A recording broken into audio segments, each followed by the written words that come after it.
और सब कुछ याद दिला दिया है वसुंधरा को कि किस तरीके से आपने मेरे साथ किया था। वसुंधरा कहती है, हाँ मैंने कुछ भी नहीं किया तेरे लिए, आज तो तू मुझे कुछ ना कुछ सुनाएगी, तुझे यहाँ आने की क्या ज़रूरत क्या है, क्या चाहिए क्या तुझे, ये बता मुझे। राव साहब कहते हैं कि इस तरह से शोर शराबा मत करो, ये आखिरकार हॉस्पिटल है, धीरे धीरे बात करो। तो यहाँ पर वैजू कहती है कि आई आप मुझे कुछ भी बोलने का हक खो चुकी हो, क्योंकि आपने मेरे साथ बहुत गलत किया है। बाकी सारी बातें अगर मैं छोड़ भी दूँ तो आपने मेरी गोद भराई में मेरी गोद भी नहीं भरने दी, मेरा जो गोद है वो भी सूनी रही, किसी ने भी मेरी गोद को नहीं भरने दिया आपने।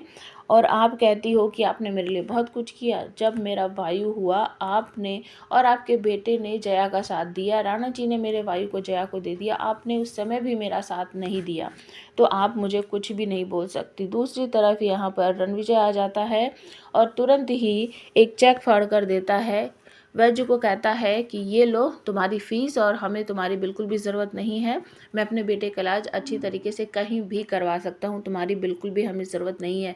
फिर भी अगर तुम इतनी ज़िद कर रही हो, जया भी पीछे पड़ी हुई है, तो ये लो चेक और जिसमें पैसे जितने भी पैसे चाहिए तुम्हें इसमें भर सकती हो। लेकिन वैजू यहाँ पर चेक फाड़ कर रणविजय के मुंह पर दे मारती है और कहती है, ऐसी कोई कीमत ही नहीं है जो आप मुझे दे सको और आप मुझे खरीद सको।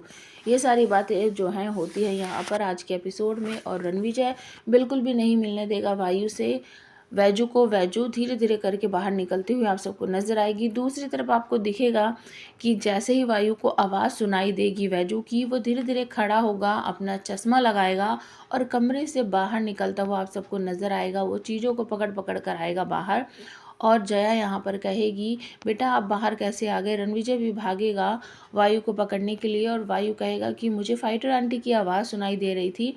तब जया यहाँ पर कहती है कि देखा आप सबने, सिर्फ आवाज़ सुनने से वायु बाहर तक आ गया, अगर दीदी हमारा वायु बिल्कुल ठीक हो सकता है। रणविजय वायु को लेकर अंदर कमरे में उसके बेड पर चला जाता है, वहाँ लेटा देता है।